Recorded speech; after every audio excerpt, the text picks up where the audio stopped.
विवेचना में आज मुगल वंश की 3 पीढ़ियों के साथ रहने वाली घुमक्कड़ शहजादी गुलबदन की कहानी।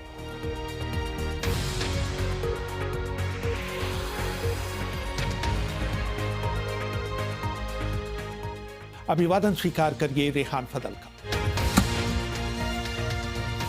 गुलबदन बेगम भारत के पहले मुगल बादशाह बाबर की बेटी, उनके बेटे हुमायूं की सौतेली बहन और उनके पोते अकबर की बुआ थी। वो शायद अकेली महिला इतिहासकार थीं जिन्होंने 3 मुगल बादशाहों बाबर, हुमायूं और अकबर की शख्सियत, उनके दरबार, हरम, उपलब्धियों और मुश्किलों की झलक बाहरी दुनिया को दी है। उनकी याददाश्त गजब की थी। अकबर ने अपनी बुआ गुलबदन बानो से अनुरोध किया कि वो उनके पिता और दादा के बारे में कुछ लिखें, जिसका इस्तेमाल अबुल फजल उनकी जीवनी अकबरनामा में कर सके। उन्होंने हुमायूं नामा लिखा, जिसमें उन्होंने हुमायूं के जीवन के सभी पक्षों का सजीव वर्णन किया। गुलबदन ने जब ये किताब लिखी थी, उस समय उनकी उम्र 64 साल की थी। सन 1529 में जब वो काबुल से भारत आईं तो वो सिर्फ 6 साल की थी। वो अपने भाई हुमायूं के निर्वासन की गवाह बनी। वो पहली मुगल लड़की थी जो शाही काफिले में सफर कर खतरनाक खैबर दर्रा और सिंधु नदी पार करती हुई दिल्ली में अपने पिता बाबर से जा मिली थी। वो उन्हें बाबा कहकर पुकारती थी। बाबर बहुत दिनों तक जीवित नहीं रह पाए थे। वो अपने बेटे हुमायूं से बहुत प्यार करते थे। एक बार हुमायूं गंभीर रूप से बीमार पड़ गए। परेशान बाबर ने अपने दरबारियों से सलाह ली। गुलबदन लिखती हैं, एक अमीर मीर अब्दुल बाका ने उनसे कहा कि जब हकीमों के सारे उपाय नाकाम हो जाते हैं तो मरीज की सबसे कीमती चीज दान देकर खुदा से उसकी सेहत की दुआ की जाती है। बाबर का जवाब था, हुमायूं की सबसे कीमती चीज मैं खुद हूं, मैं उसके लिए अपनी कुर्बानी दूंगा।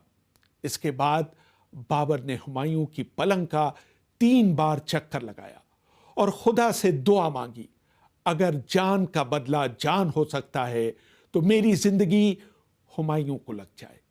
गुलबदन आगे लिखती हैं, उस दिन ही हुमायूं ने अपनी आंखें खोल दी। वो अपने बिस्तर से उठ बैठे। जैसे जैसे हुमायूं की सेहत अच्छी होती गई, बाबर की सेहत बिगड़ने लगी। अगले 3 महीनों तक वो बिस्तर पर पड़े रहे और अंततः उन्होंने दम तोड़ दिया। जून 1539 में शेरशाह के साथ चौसा की लड़ाई में हुमायूं की बाईं बाह में चोट लग गई।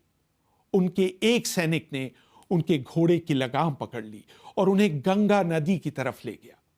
हुमायूं ने घोड़े को नदी में उतारना चाहा, लेकिन उसने उन्हें पानी में गिरा दिया।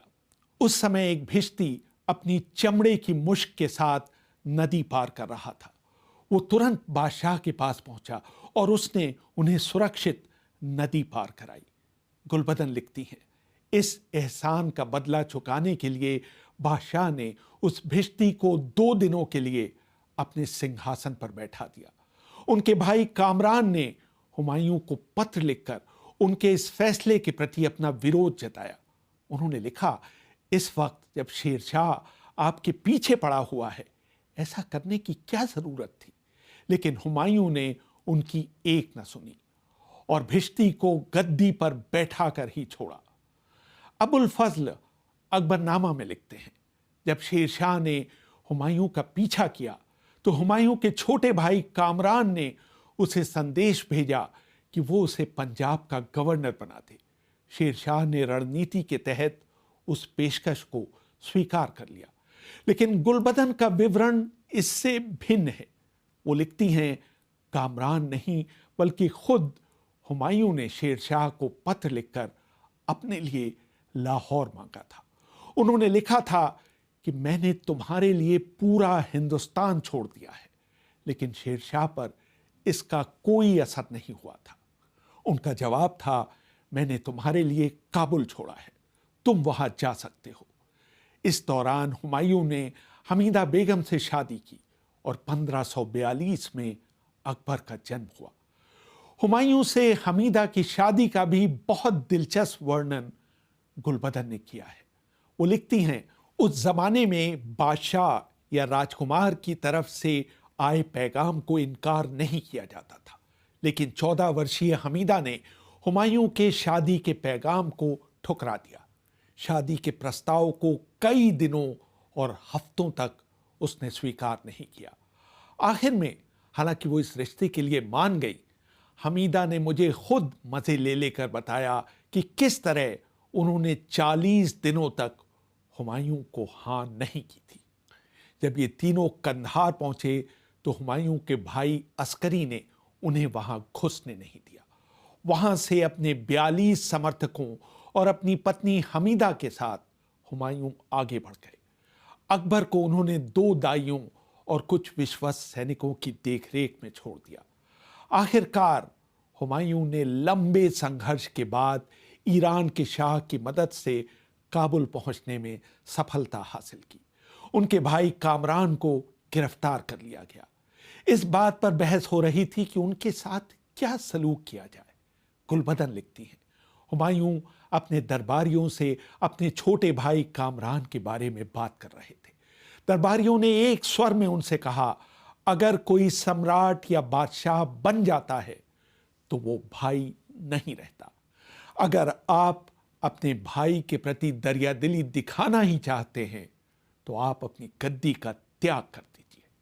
उनके दरबारियों ने उनसे अनुरोध किया कि वो अपने भाई की आंख फोड़वाने का आदेश दें।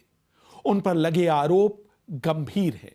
उन्होंने सबसे छोटे राजकुमार हिंदाल की हत्या कर दी थी और कई लोगों और परिवारों को बंदी बना लिया था। वो भाई नहीं, सम्राट के दुश्मन है। हुमायूं ने उन सब की बात सुनी और कामरान की आंख फोड़वाने का आदेश दे दिया। इसके बाद हुमायूं ने दोबारा भारत का राजकाज संभाला। हुमायूं भी बहुत दिनों तक भारत पर राज नहीं कर पाए। पार्वती शर्मा अपनी किताब अकबर ऑफ हिंदुस्तान में लिखती हैं, हुमायूं अपने मेहमानों से लाल पत्थर से बने शेर मंडल में मिला करते थे। वहीं पर उनकी लाइब्रेरी भी थी। छत पर लोगों से मिलने का एक फायदा यह भी था कि पास की मस्जिद में नमाज पढ़ने आए लोग हुमायूं की झलक पा सकते थे। एक दिन जब वो किले की ऊपरी मंजिल में अपनी लाइब्रेरी से सीढ़ियों से नीचे उतर रहे थे, उन्हें पास की मस्जिद से अजान की आवाज सुनाई दी। उन्होंने उसी समय झुककर सिजदे में जाना चाहा, लेकिन उनका पैर उनके जामे में उलझ गया और वो सीढ़ियों से नीचे आ गिरे। उनके सिर पर गहरी चोट आई और उनके कान से खून बह निकला। 3 दिन बाद 27 जनवरी को उनका निधन हो गया। अकबर के बादशाह बनने के बाद उनकी बुआ गुलबदन बानो ताजा बने फतेहपुर सीकरी के महल में रहने लगी। गुलबदन का कद छोटा था और वो तंदुरुस्त काठी की थी। अकबर उनको मुगल परिवार की एक बुजुर्ग महिला का सम्मान देते थे। पहले 2 मुगल सम्राटों के साथ रहने वाली गुलबदन अब अपने भतीजे के महल में रह रही थी। वो मुगल खानदान की पहली महिला थीं जिन्होंने हजारों मील दूर सऊदी अरब में हज पर जाने का फैसला किया। अकबर ने उनके इस फैसले का समर्थन किया। उनके दल में कुल 11 महिलाएं थीं। मशहूर इतिहासकार रूबी लाल गुलबदन की जीवनी vagabond princess the great adventures of Gulbadan में लिखती हैं, सितंबर 1576 को गुलबदन बेगम के नेतृत्व में मुगल महिलाओं का दल 2 नौकाओं में सूरत से हज के लिए रवाना हुआ। उनके पास दान देने के लिए 6000 रुपए थे। उनके दल में कुछ पुरुष भी थे, क्योंकि मध्ययुगीन मुस्लिम दुनिया में महिलाओं के अकेले तीर्थ यात्रा पर जाने की कल्पना भी नहीं की जा सकती थी। लेकिन यह साफ था कि इस यात्रा में सभी बड़े फैसले गुलबदन ही ले रही थी। गुलबदन मक्का में पूरे 4 वर्ष रहीं। उनके वहां पहुंचने के 1 साल के अंदर ही वहां के शासक सुल्तान मुराद तृतीय ने उन्हें व उनके साथियों को वहां से निकालने का आदेश दे दिया। 2 वर्ष बाद 1580 में यह आदेश फिर से दिया गया। इस तरह के 5 आदेश आज भी इस्तांबुल में तुर्की के राष्ट्रीय अभिलेखागार में सुरक्षित हैं। मुराद की नाराजगी की वजह थी इन महिलाओं का लोगों का ध्यान अपनी तरफ आकृष्ट करना। जहां जहां वो जाती उन्हें देखने के लिए लोगों की भीड़ लग जाती। गुलबदन सिर्फ मक्का में ही नहीं रुकी, उन्होंने सऊदी अरब के दूसरे शहरों की भी सैर की और ईरान के तीर्थ स्थान मशहद भी गई। उन्होंने चारों तरफ फितना फैला दी जो वहां के सुल्तान की नजर में गैर इस्लामिक था। मार्च 1580 में गुलबदन अपने पूरे अमले के साथ तेजराव नौका पर जिद्दा से भारत के लिए रवाना हुई, लेकिन अदन के नजदीक वो नौका टूट गई और गुलबदन को अपने साथियों के साथ अदन में 7 महीने बिताने पड़े। जब वो सूरत पहुंची, उन्हें भारत छोड़े पूरे 7 साल हो चुके थे। सूरत पहुंचने के बाद वो फतेहपुर सीकरी के लिए रवाना हुई। इरा मुखौटी अपनी किताब डॉटर्स ऑफ द सन में लिखती हैं, बादशाह अकबर ने हज पार्टी का स्वागत करने के लिए 13 साल के शहजादे सलीम को अजमेर भेजा। रास्ते में वो मोइनुद्दीन चिश्ती की मज़ार पर जियारत के लिए रुकी। अकबर ने सीकरी से 37 मील दूर खानवा में आकर अपनी बुआ का स्वागत किया। जब वो सीकरी पहुंची तो लोग उनके स्वागत में सड़कों पर उतर आए। गुलबदन ने अपने जीवन के अगले 20 साल अकबर के दरबार में बिताए। सन 1603 में 80 साल की उम्र में उनका देहावसान हुआ। उस समय उनकी भाभी और अकबर की मां हमीदा बानो उनके बगल में थी। उन्होंने गुलबदन को उनके प्रिय नाम बेगम जियो कहकर पुकारा। गुलबदन ने अपनी आंखें खोली और हमीदा बानो की तरफ देखकर कहा, मेरा सफर खत्म हुआ, खुदा तुम्हें लंबी उम्र दे। गुलबदन की मौत से अकबर को बहुत सदमा पहुंचा। उनके पार्थिव शरीर को कब्रिस्तान तक पहुंचाने में उन्होंने अपना कंधा दिया। अगले 2 साल में जब तक वो जीवित रहे, उन्होंने अपनी इस बुआ को बार बार याद किया।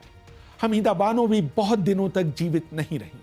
1 साल बाद 1604 में उन्होंने भी अपने प्राण त्याग दिए। अकबर ने उनके शोक में अपने सिर के बाल और दाढ़ी कटवा दी। रेहान फजल, BBC, दिल्ली।